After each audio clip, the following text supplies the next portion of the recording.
Parce qu'aujourd'hui, l'opposition, comme je l'ai dit tantôt, est désillusionnée. Ils ne savent plus à quel sens se vouer. Parce qu'en face d'eux, ils ont un adversaire de qualité, un adversaire de poigne. Et cet adversaire-là, c'est le président Alassane Ouattara parce qu'il a un bilan. Contrairement à eux qui n'ont pas de bilan, qui font dans du populisme, dans la propagande, le président Alassane Ouattara, il a un bilan à défendre.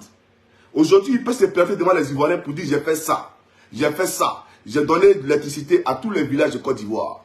À Meyaki, j'ai envoyé un CHR.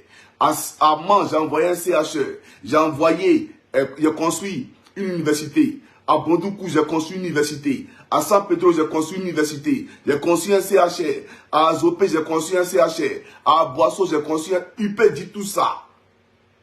Et les Ivoiriens voient ce qu'il a fait. Il peut dire à Bouaké que c'est moi qui ai envoyé l'autoroute d'Abidjan jusqu'à Bouaké. Et les gens voient effectivement que ce qu'il dit là est vrai. Il peut dire que même l'université de Bouaké, quand j'étais Premier ministre, c'est moi qui ai construit ça. Il n'y a personne qui peut venir contredire ce qu'il dit. Donc c'est un bosseur qui a un bilan qui est inattaquable, qui est inégalable. Voilà pourquoi on l'attaque et voilà pourquoi on ne veut pas qu'il soit candidat. Parce qu'ils savent très bien que si les candidats, ils n'ont pas de chance, ils seront écrasés. Ils le savent. Pourquoi ils ne veulent pas qu'Ado soit candidat? Et ils veulent un des lieutenants d'Ado. C'est simple. C'est pour dire, non, ce n'est pas le ministre là qui a fait, c'est le président Ouattara. C'est en ce moment, pendant les campagnes, que vous allez voir si Ado n'est pas candidat, qu'ils vont reconnaître le bienfait du président, qu'ils vont reconnaître les mérites du président, qu'ils vont reconnaître que le président était un homme bâtisseur, un homme qui était rassembleur et qui travaillait. Mais comme c'est lui qui est là aujourd'hui, il faut le dénigrer. On le connaît. Et on le dit souvent, les gens en Afrique te plébiscitent quand tu n'es plus sur la terre. Gbagbo Laurent a insulté Houphouët-Boigny. Mais, grande finale surprise de constater que lui-même, Gbagbo Laurent, a fait sortir de sa bouche que sous Houphouët, il ne payait ni maison et ni nourriture quand il était à l'université, quand il était enseignant. Et pourtant, il a traité Houphouët de voleur. Et aujourd'hui, Mamadou Koulibaly, qui était un cadre du FPI et pas de moindre, deuxième personnalité de l'État sous Gbagbo, fait l'apologie d'Houphouët-Boigny en dénigrant aujourd'hui le président Alassane Ouattara. Or, c'est le même qu'on traite Houphouët-Boigny de tous les mots d'Israël. Donc, je vous dis, chers camarades, soyez concentrés. Ceci dit, on va parler de cette citation du Premier ministre, de la joie et des joies. Je vais vous faire écouter la vidéo et je vais vous enseigner beaucoup de choses. C'est important. Je souhaiterais ici, avant tout propos, donc en prélude de mes propos, qu'on m'écoute avec l'esprit. Je ne suis pas pasteur et je ne suis pas prêtre. Et je n'ai même pas la prétention de l'être parce que je ne suis pas appelé par Dieu et je ne sais même pas comment Dieu appelle les gens. Je ne sais pas. Ceux qui disent que Dieu les a appelés, je ne sais pas. Il ne faut pas mentir ici ou il ne faut pas se substituer à ce qu'on n'est pas. Mais je vais vous parler de ce que je connais et de ce que je sais.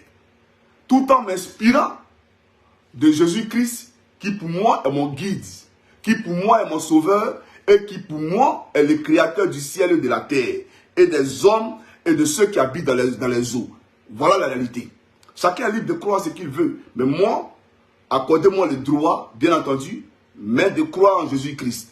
Donc je veux que les gens m'écoutent ici avec l'esprit et non avec la passion et non bien entendu avec, voilà, il faut m'écouter ici avec l'esprit. C'est très important. Parce que pour comprendre le Premier ministre, il faut écouter le Premier ministre avec l'esprit. Mais comme vous n'êtes pas, vous êtes des gens passionnés. Un instant s'il vous plaît. Pour la plupart, vous êtes des gens passionnés. Voilà pourquoi les gens, ils prennent ça pour instrumentaliser cette question-là. Parce qu'on sait que généralement, voilà, Senghor avait dit, l'émotion est nègre. Voilà, le noir de nature, là, il est émotionnel. Donc, les gens ils le savent. Donc, on surfe sur la vague. On joue avec vos émotions. Je fais cette vidéo pourquoi? Parce que ils ont fait sortir une chanson. Des gens qui disent qu'ils ont faim. Des gens qui disent que la vie est chère. Qui font sortir une chanson.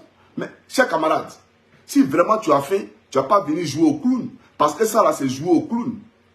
Si vraiment tu as faim, tu ne vas pas rentrer au studio, gaspiller ton énergie pour raconter ta vie. Alors que là, tu racontes ta vie. Là, tu veux nous faire patauger dans la boue. Voilà la réalité. Donc, j'aimerais dire, avant tout propos, Monsieur le Président de la République, son Excellence, M. Alassane Ouattara, aujourd'hui, l'opposition a beaucoup de liquides. Ce que je dis là, c'est des faits. Ils ont beaucoup de liquides. Et ce n'est pas l'interpellation par la police économique de M. Stéphane qui prend le faussaire qui me dira le contraire. Parce qu'en réalité, quand les Ivoiriens sont là aujourd'hui et ils sont prêts à en découdre avec le pouvoir en 2025, où chacun, depuis sa position en Occident, appelle les Ivoiriens à aiguiser les machettes, à se préparer. D'aucuns même disent qu'il faut mourir pour Gbagbo, parce que c'est le gage inéluctable de rentrer au paradis. Mourir pour Gbagbo, c'est avoir une licence, un ticket pour le paradis. Voici leurs propos. Mais Monsieur le Président, nous tous on sait que ça là, ça ne peut être manifeste que si seulement il y a les moyens financiers. Les gens sont prêts à descendre dans la rue quand on leur donne les moyens financiers. Or, l'opposition aujourd'hui a ses moyens financiers. L'opposition aujourd'hui a de l'argent. Et cette opposition-là, c'est elle qui a financé ces gens-là pour entrer au studio, pour venir instrumentaliser une pensée, une parole du Premier ministre qui ne comprennent pas. Parce que la plupart ne sont pas instruits. Donc, on vient se faire sur la vague, jouer sur l'émotion des gens. Donc, faisons très attention. Ils ont de l'argent à gaspiller. Ils ont même recruté des cyberactivistes qui sont en Côte d'Ivoire.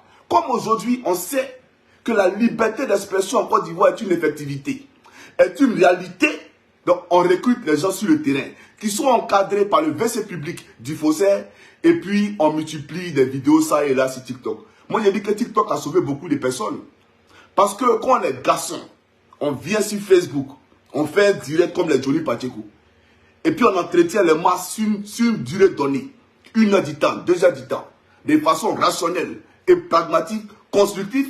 Et puis on dit oui, on est fort. Mais les gens qui viennent, qui font des coupures de vidéos, 1 minute, 2 minutes sur TikTok, ceux-là aussi se disent chroniqueurs politiques. Donc TikTok a sauvé beaucoup de personnes. J'aimerais vous le dire. Mais faisons très attention.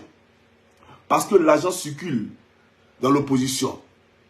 L'argent circule dans l'opposition. Et ils sont prêts à tout pour manipuler les gens. Parce qu'à travers la musique, on véhicule des messages. À travers la musique, on prépare l'esprit des gens à une crise. À travers la musique, on dit aux gens que les Ivoiriens souffrent. À travers la musique. C'est-à-dire dans l'humour, ils véhiculent un message. Dans l'humour, ils sont prêts par tous les moyens pour faire tomber le régime. Donc moi, je suis en train de sonner l'alarme pour dire au président de la République de faire beaucoup attention. L'argent circule et ce n'est pas normal. Chers camarades africains, peuple de Côte d'Ivoire, ceci dit, sachez que c'est un plaisir pour moi de me retrouver ici. Parce que ici, je suis chez vous. Vous ne me voyez pas, c'est vrai, je ne suis pas physiquement présent.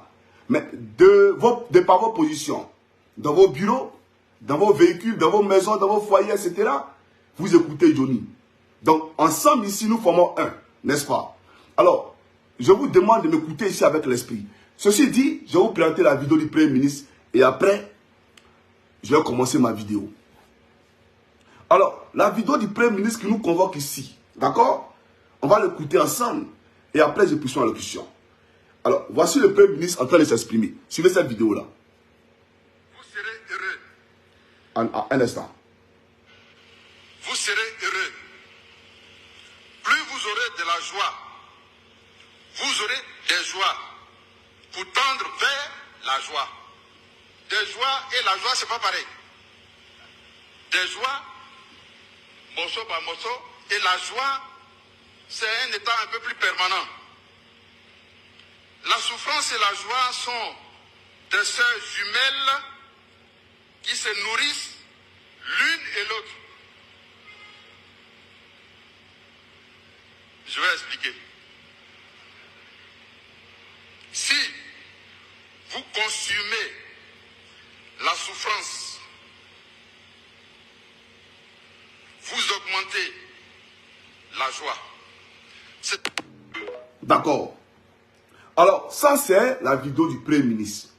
La question que j'ai envie de poser, est-ce que vous comprenez français? ceux qui se disent doctorants, là, ceux qui disent qu'ils ont fait les plus hautes études dans ce monde, est-ce que vous comprenez français? Parce que ça aurait été un sujet de dissertation philosophique ou littéraire, mais vous serez passé à côté du sujet. Vous auriez tous échoué. Est-ce que vous comprenez français? C'est français qu'il a parlé, je vais expliquer le français qu'il a parlé, que vous ne comprenez pas là. Je vais expliquer ça. Mais regardez un peu, chers camarades. Voici